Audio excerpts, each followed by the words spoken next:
가기사는 증시 각도기. 안녕하세요, 증시 각도기 TV 시청자 여러분, 투자자 여러분, 도기마을 여러분, 반갑습니다. 토요일날 아침이 아주 환하게 밝았어요. 오늘 저희 이 동네는 날씨가 아침 정말 추웠습니다. 영하 4도. 근데 지금은 좀 달라졌어요. 그 해가 지금 이마박은 뜨겁습니다. 나 이마 머리카락 다 빠지는데 어떡하지? 여기만 이렇게 모자 쓰고 할 걸. 근데 지금 눈을 뜰 수가 없어서 이렇게 색깔 변하는 안경을 쓰고 왔다는 거를 좀 이해를 해 주시기를 부탁드리고요. 예. 눈을 뜰 수가 없어요. 지금 해가 정말 선크림 더 발랐어야 되는데 이제 얼굴 흑인 되겠습니다. 죄송합니다. 말 잘못했네. 죄송합니다. 얼굴이 까매지겠습니다. 네. 자, 매수매도에 추천은 하지 않고 저희는 개인의 의견이고, 그 다음에 투자는 본인의 판단 가운데 하셔야 되겠습니다. 네.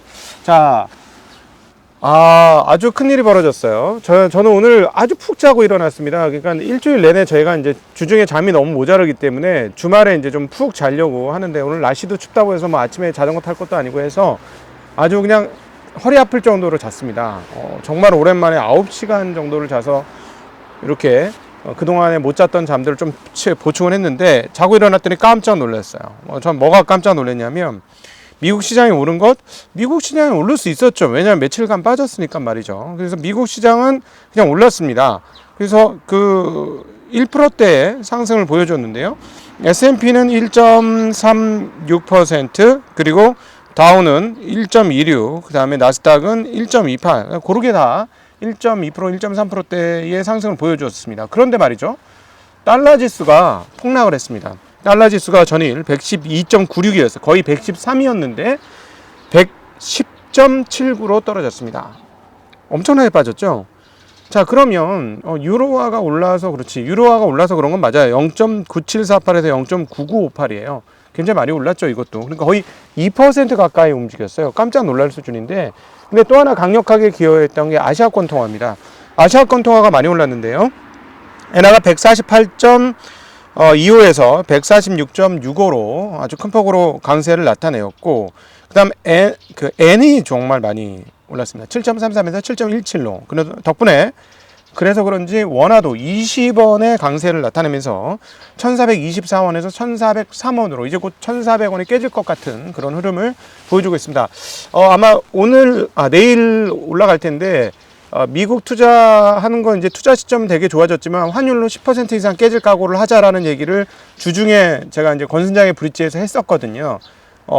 실제로 그런 일들이 좀 벌어지고 있는데, 이렇게 된 이유는 있습니다. 이 이유가 해소되면 다시 달러 강세가 나타날 수도 있죠. 그 이유인 즉슨 어제 우리가 경험했던 내용입니다. 어떤 경험한 내용입니까? 어제 중국 시장이 폭등을 했는데요. 중국 시장의 폭등의 이유는 무엇이었죠? 네, 셧다운 해제할 것이다라는 기대감과 일종의 루머와 그런 비슷한 뉴스, 이런 것들이 엉키면서 굉장히 그 중국 시장 폭등했고, 항생 테크 지수는 지수 자체가 8%나 급등이 아니죠. 이거는 아니죠. 폭등을 하는 그런 지수가 8%라는 건 참 보기 힘든 일이에요. 지수가 8%나 8%를 위아래로 움직인다는 건 위기 상황에나 있었던 일이거든요. 그냥 그 정도로 큰 폭의 폭등을 했었죠. 이 부분들이 영향을 같이 미치게 된 것입니다. 그래서 오늘 주가가 도대체 왜 상승했느냐라고 생각하실 수 있는데, 일단 왜 상승했는지 여부에 대해서, 이유에 대해서 몇 가지를 한번 살펴보았습니다. 왜 상승했는가? 일단 전일까지 연속적인 하락으로 인해서 단기 낙폭이 좀 있었지 않았습니까? 단기 낙폭에 대한 되돌림이 하나 있었고요. 그 다음에 앞서 방금 말씀드린 대로 중국의 셧다운이 완화됐다라는 것 하나 있었고, 그 다음에 실업률이 상승했습니다. 실업률이 상승했어요. 3.5에서 3.7로 상승을 하면서 인플레 감소에 대한 기대감이 조금 상승을 했고요. 또 하나, 고용지수가 되게 잘 나온 것 같지만 지난달보다 잘 나오진 않았어요. 그리고 지난달 수정치는 더 올라갔습니다. 그러니까 고용이 탄탄했으나 고용이 우상향하는 게 아니고 우하향하는 느낌을 줬다라는 측면, 그것도 인플레를 자극할 수준이 아닐 수도 있다라는 생각을 시장이 하게 만들었고요. 그 다음에 이제 기업들 실적 중에서 중고차 업체 실적이 굉장히 나쁘게 나왔습니다. 그리고 이제 실적 악화에 대한 전망이 나오면서 우리 알잖아요. 인플레를 자극했던 주요한 요인 중에 하나가 뭐죠? 중고차 가격이었어요. 그리고 그거로 인해 떠밀려진 신차 가격이었고, 자, 중고차 가격이 떨어지면 어떻게 될까요? 그래서 뭐 지금 우리가 얘기하고 있는 것처럼 그 반도체가 잘 공급돼서 신차가 잘 공급된다면 신차 가격도 떨어질 겁니다. 자, 그러면 그것도 인플레 요인 하나가 꺾이는 거고요. 이런 상황에서 연준 인사들이 12월 달에 금리 인상 속도를 조절할 것이다라는 톤으로 다 얘기했습니다. 물론 반면에 최종 금리에 대해서는 금리를 조금 올릴 수 있다라는 이야기를 했고, 그럼에도 불구하고 12월에 금리를 낮출 것이라는 점과, 또 하나 시장에서 이런 정도로 하면 최종 금리를 올린다고 해봐야 끝이 보이네 라고 생각을 한 것이죠. 그러면서 그것도 시장 강세로 이끌어졌고요. 또 하나, 오늘은 사실은 주식시장 상승보다는 위험자산 강세가 굉장히 눈에 띄는 대목이었어요. 그러니까 이 위험자산 선언은 달러 약세, 그리고 달러 약세에 상당 부분 기여를 한 중국의 셧다운 완화가 한꺼번에 작용하면서 사실 원자재 가격들은 대부분 다 급등을 했습니다. 오늘 뭐 금부터 시작해서요, 뭐 비트코인도 21,000달러가 넘어갔고요. 구리 가격도 앞자리수를 바꿨고 7,000달러대에서 8,000달러대로 앞자리를 바꿨고, 그 위험자산 선언 굉장히 폭발적으로 나타났다는 것이 오늘 특징적인 흐름 중에 하나입니다. 자, 이렇게 되면 이제 월요일 날 있을 한국 시장도 굉장히 기대가 되죠. 위험자산 선호가 올라왔고, 또 하나 원화 강세됐고, 달러 약세됐고, 실업률 고점 보이고, 그러네요. 그래서 이럴 때는 주식 많이 갖고 있는 사람이 행복해질 수도 있습니다. 주식 가지고 있는 사람이 아주 개팔자였는데 상팔자로 바뀔 가능성도 좀 있다라는 거, 월요일 날 다시 한번 이 부분에 대해서는 이야기를 한번 해보도록 하고요. 네. 자, 이제 그런데 오늘 그 내용들 중에 하나를 짚어가도록 하겠습니다. 오늘 금융시장의 동향 중에서 달러가 압도적인 폭락을 했다. 이 부분이 한국 투자자들 입장에서는 정말 눈에 띄는 대목이고, 눈에 들어오는, 박히는 대목이긴 합니다. 2% 가까운 폭락세를 달러 나타냈고요. 아시아권 통화는 앞서 말씀드린 대로 상당히 급등을 했습니다. 네. 유로화도 강세였습니다만 페러티까지는 회복을 하지 못한 흐름 보여줬고요. 또 하나, 달러가 약세가 되면서 위험자산 선호가 나타나 버렸는데요. 이거는 앞서 말씀드린 대로 중국과 연계된 부분도 있다. 자, 유가 굉장히 많이 올랐고, 금, 비트코인 등등이 모두 올랐는데요. 가격을 아예 말씀드리도록 하죠. 자, 오늘 WTI는 97.9, 그러니까 87.9, 88 정도에서 92.6으로 올랐고, 브렌트도 94대에서 98대로 올랐고, 금 가격은 1632달러에서 1685달러로 급등, 구리 가격은 7500대에서 8100대로 많이 올랐습니다. 그리고 비트코인도 2245달러에서 21,150달러로 올랐습니다. 반면 유럽 천연가스는 125유로에서 114유로로 좀 빠지는 그런 흐름들을 보여주었습니다. 자, 역시나 곡물가도 상승했고, 비철금속, 니켈, 알루미늄 등도 상당폭 상승하면서 마무리됐는데요. 여기서 재미난 점은 뭐냐면, 채권 가격의 일드 커브라고 표현할 수 있는 그런 염화물들의 일드가 평탄화가 아니고 정상화되는 흐름들을 좀 보여줬습니다. 이게 무슨 말이냐면, 단기물은 금리가 내리고 장기물은 금리가 올랐어요. 그래서 10년, 2년물의 금리 격차 떨어졌고요. 그 다음에 역전되었던 3개월, 10년물의 금리가 다시 재정상으로 들어오면서 10년물이 3개월물보다 높은 그런 흐름들을 보여줬습니다. 금리도 살짝 짚고 넘어가죠. 10년물이 4.14에서 4.16으로 금리가 올랐어요. 근데 반면에 2년물은 4.71에서 4.6으로 금리가 떨어졌고, 1년물 30년물은 4.18에서 4.25로 금리가 올랐습니다. 장기물 쪽은 금리가 오르고, 단기물 쪽은 오히려 소폭 2년물은 좀 빠지는 흐름들 보여줬습니다. 그거보다 더 단기물들은 아주 미세하게 금리가 좀 오르는 그런 형태를 나타내었습니다. 그래서 채권 시장은 변동성이 실제적으로 전일 저희가 말씀드렸을 때보다 그렇게 크게 나타나지 않았다라는 점, 그것도 되게 재미난 점이죠. 채권 시장이 좀 뭔가 안정되어지는 흐름들을 보여주었고, 그다음 오늘 대단히 중요한 포인트 중에 하나가 지표 발표인데요. 실업률이 3.5에서 3.7로 올라왔습니다. 자, 그 다음에 평균 시간당 임금이 전년 대비 4.7% 증가였습니다. 이전에는 5.0% 증가였어요. 전월비 대비로는 계속 오름폭이 오히려 줄지 않고 0.3에서 0.4 늘었는데 전년비가 꺾이기 시작합니다. 자, 요 포인트를 잘 기억하셔야 되는데요. 제가 이제 내년도 3월 이후, 한 1분기 이후에서는 인플레이션이 확실히 떨어진다라는 말씀을 많이 드렸었는데 바로 이거예요. 전년 대비 증가율이 떨어질 것이기 때문에 그래요. 전년 대비, 즉 올해 1분기 이후부터는 인플레이션이 완전히 과시화되었기 때문에 이미 기저가 높기 때문에 전년이 높기 때문에 낮지 않더라도 전월 대비 낮지 않더라도 전년 대비는 이제 떨어지는 모습을 보여줄 것이다.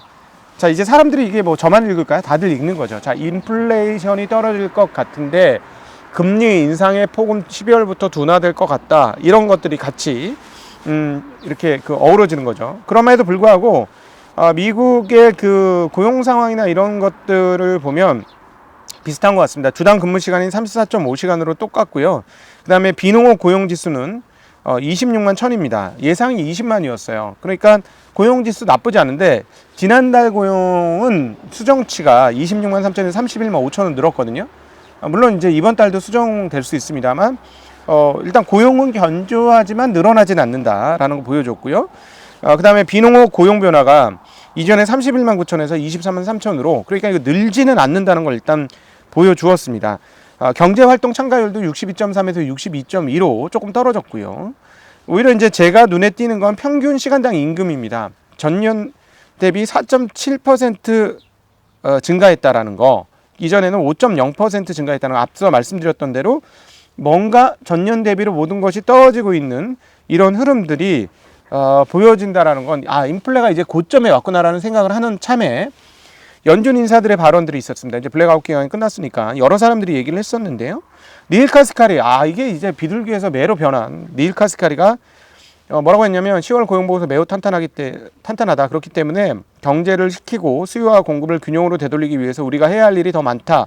최종금리가 애초에 예상했던 것보다 예상했던 4.9%보다 더 오를 수도 있다라고 얘기를 했습니다. 반면에 다른 분들 얘기를 들어보죠. 수존 콜린스 보스턴 연은 총재, 우리가 충분히 제약적인 금리 수준에 도달하기 위해 얼마나 많은 긴축이 필요한지를 결정하고 있기 때문에 더 느린 인상이 종종 적절할 것. 자, 0.5%포인트 금리 인상은 과거에는 큰 폭의 움직임이었다. 자, 더 느린 게 필요한데 0.5도 작은 게 아니야 라고 우리를 다시 한번 되새겨줬어요. 자, 그러면 이제 12월 달에 금리 어떻게 될까요? 그런 느낌 딱 오는 거죠. 시장이 그걸 느낀 거예요.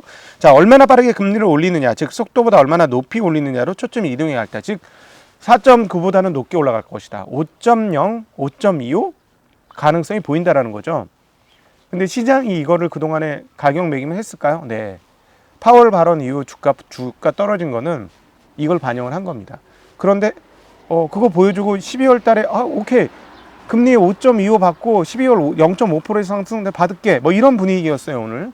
그러니까 시장이 이제 환호를 한 거고, 이제 위험자산 입장에서 이제 다 끝났네. 뭐 이런 분위기가 갑자기 돌아갔고, 중국도 이제 활성화되겠네. 중국 닫혔던 문이 열리겠네. 이게 이제 고루고루 같이 영향을 매기면서 위험자산 선호가 빵 터졌다라고 다시 한번 정리할 수 있겠습니다. 토마스 바킨 리치먼드 연은 총재, 연준이 더 긴축적인 정책이 얼마나 필요한지를 살피는 새로운 단계로 이동하고 있다. 새로운 단계로. 이는 때때로 브레이크를 밟고 약간 더 방어적으로 행동하는 것을 의미한다라고 얘기했고요. 금리 인상폭을 더 느린 속도로 더 오래 금리 인상을 하면 잠재적으로 최종금리가 더 높아질 수 있다. 똑같은 얘기죠. 자, 12월은 50bp, 최종금리는 4.9 이상. 자, 10월 고용지표는 예상했던 수준이라며 아직 고용시장이 타이트하고 해야 할 일이 더 많다라고 얘기했고요. 12월 금리 결정 전까지 더 많은 지표들을 확인할 것. 자, 이제 CPI가 2번 더 나오고 PCI도 나오게 됩니다. 그걸 보고 결정하겠다라는 얘기를 하고 있는 것이죠. 자, 금융안정 보고서가 나왔는데요. 시장의 깊이를 보여주는 유동성 지표는 국채 시장의 유동성이 역사적 기준보다 낮은 상태를 유지하고 있음을 보여준다. 자, 국채가 유동성이 제대로 안 들어간다. 낮은 유동성은 자산 가격 변동성을 증가시키고 시장 기능을 훼손할 수 있다. 자, 우리가 바이뱅 얘기도 지난번에 많이 했었죠. 자, 이것과 연계된 이야기다라고 보시면 되겠습니다. 금융안정보고서에서는 지금 국채시장의 유동성이 떨어지고 있다는 걸 인식하고 있다는 점도 상당히 중요합니다. 연준도 과연 제약이 되지 않을까요? 연준도 제약될 가능성이 저는 있다고 봅니다.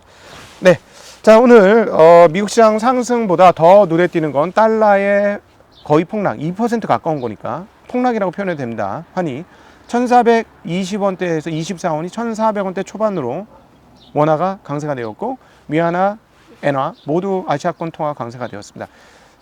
그러나 저희가 이제 이철 박사님이 한국에 잠깐 오실 것 같은데 바로 저기 댓글 달아놨어요. 오시면 저희한테 오시라고. 그래서 정말 신랄하게 한번 물어볼 거예요. 지금 이철 박사님이 한 달 동안 호텔에서 갇혀 지내고 있어요. 못 나가고 있어. 베이징으로 못 들어가고 있어요. 그래서 이게 진짜로 풀릴 것인지 여부 이제 가장 따끈한 소식을 갖고 오실 거거든요. 그래서 지금 여전히 뭐 10일 제한이라고 하는데 10일 제한 아니라는 거예요. 지금 한 달 동안 제한하고 계신 분도 있으니 이 부분에 대해서 완전히 믿지는 맙시다. 중국이 셧다운을 풀 거라는 얘기를 완전히 믿지는 맙시다. 왜냐하면 안 그런 것도 눈에 보이니까. 풀릴 때 풀리더라도 좋은 뉴스는 기대 안 했는데 좋은 뉴스 나와도 괜찮아요. 어차피 물려있는 우리들 입장에서는. 근데 기대했다가 아니면 너무 쇼크 받으니까 요거에 대한 기대감을 좀 낮추면서 시장을 보면 좋겠습니다. 자, 이번 주에도 아주 재미난 영상들이 여러분을 찾아뵙게 됩니다. 오랜만에 권순장 브릿지가 가동이 되면서 박종호 교수님하고의 대담이 있고요.